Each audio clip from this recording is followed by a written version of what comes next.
जय श्री कृष्ण। आप सभी को सादर प्रणाम। आशा है आप सब कुशल से होंगे और अपने सत्कर्म में लगे होंगे। आइए आज हम चर्चा करते हैं सरोवर के विषय पर। हमारे भारत में कितने मुख्य सरोवर हैं। एक सरोवर का नाम है कैलाश मानसरोवर। इस कैलाश मानसरोवर की जानकारी तो बहुत से लोगों को होगी, क्योंकि प्राय लोग इस कैलाश मानसरोवर की यात्रा पर जाते रहते हैं। यह कैलाश मानसरोवर हिमालय की तलहटी पर स्थित है। कभी अवसर लगे तो आप लोग भी अवश्य जाइएगा, लेकिन इस समय मत जाइएगा, क्योंकि कोरोना महामारी का संकट हमारे सिर पर मंडरा रहा है। कभी जब अच्छा समय आएगा तब जाइएगा। तो यह पहला मानसरोवर है। और दूसरा सरोवर है जिसका नाम है पंपा सरोवर। यह सरोवर दक्षिण भारत में भगवान श्री राम की परम भक्ता माता शबरी का जहाँ आश्रम था, वहां पर यह पंपा सरोवर था। और यही पंपा सरोवर पर भगवान राम ने माता शबरी को दर्शन देकर के माता शबरी को नवधा भक्ति का उपदेश किया था। इसे पंपा सरोवर कहते हैं। कभी अवसर लगे तो आप भी अवश्य जाइएगा। एक है प्रेम सरोवर। यह प्रेम सरोवर ब्रज में है, वृंदावन में है। यहीं पर भगवान श्री कृष्ण और राधा रानी का प्रथम मिलन हुआ था। दोनों का मिलन हुआ और इतना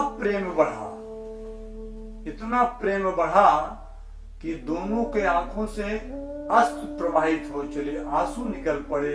आंसुओं को वो लोग रोक नहीं पाए और इन्हीं के आंसुओं से वहां पर एक सरोवर का निर्माण हो गया, जिसका नाम है प्रेम सरोवर। तो यह दूसरा सरोवर है। कभी वृंदावन आप जाएं तो प्रेम सरोवर का दर्शन अवश्य करें। इससे जीवन धन्य बनेगा। बहुत से ऐसे लोग हैं कि वृंदावन गए होंगे और प्रेम सरोवर का दर्शन भी किए होंगे। इसके बाद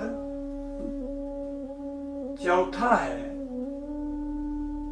बिंदु सरोवर। यह जो बिंदु सरोवर है तो गुजरात के सिद्धपुर में सरस्वती नदी में स्थित है।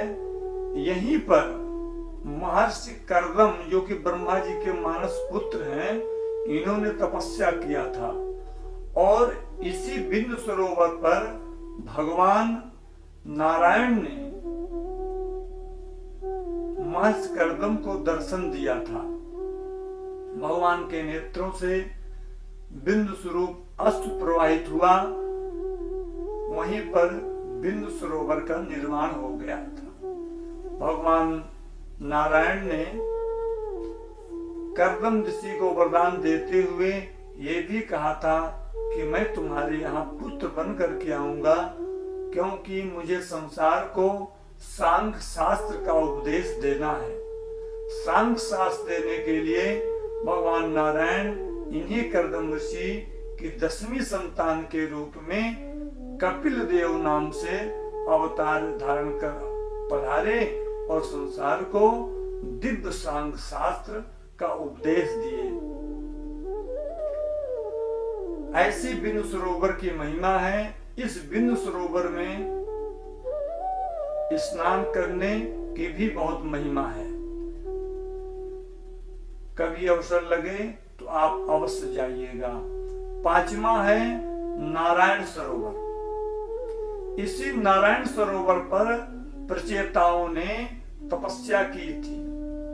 भागवत में इस कथा का वर्णन आता है कि महाराज प्राचीन वर्ष के यहाँ प्रचेताओं का जन्म हुआ। इसी नारायण सरोवर पर प्रचेताओं ने तप किया। यहीं पर भगवान शिव ने इन प्रचेताओं को रुद्र गीता का उपदेश किया था और कहा था कि तुम तप करो, तप के बिना कल्याण संभव नहीं हो है। जब तक मनुष्य तप करके शरीर को तपाता नहीं है, तब तक वह नारायण का, भगवान का दर्शन नहीं कर पाता। अतः प्रचेताओं ने तपस्या किया तो यहाँ पर भगवान नारायण के दर्शन होते हैं। यहीं पर प्रचेताओं को भगवान नारायण का दर्शन हुआ था। भगवान नारायण ने प्रचेताओं को आदेश दिया कि तुम लोग घर जाओ, विवाह करो, गृहस्थ आश्रम में प्रवेश करो। गृहस्थ आश्रम भजन में बाधक नहीं, वो साधक है।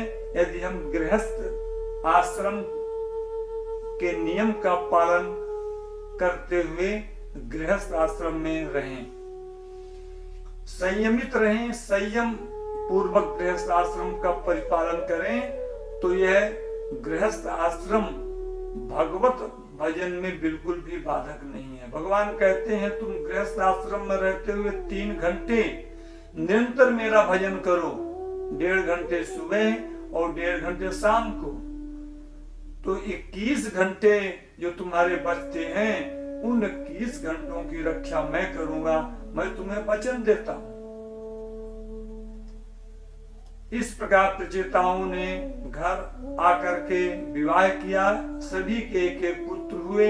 इसके बाद वह पुनः इसी सरोवर पर पधारते हैं तपस्या करने के लिए।